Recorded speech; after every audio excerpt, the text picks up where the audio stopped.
Hello, bosses. Let us continue to visit our workshop No. E. This is our mold processing area and the side panels needed for the processing machines. All parts of our machine frame are made by processing machines in our factory, which is better quality and cheaper.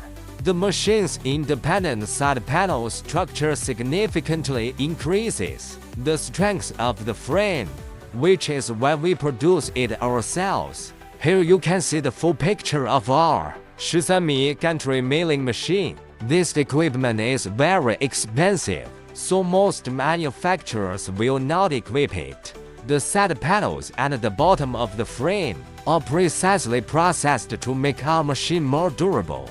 In the next issue, I will show you the CNC machine tools in our workshop E.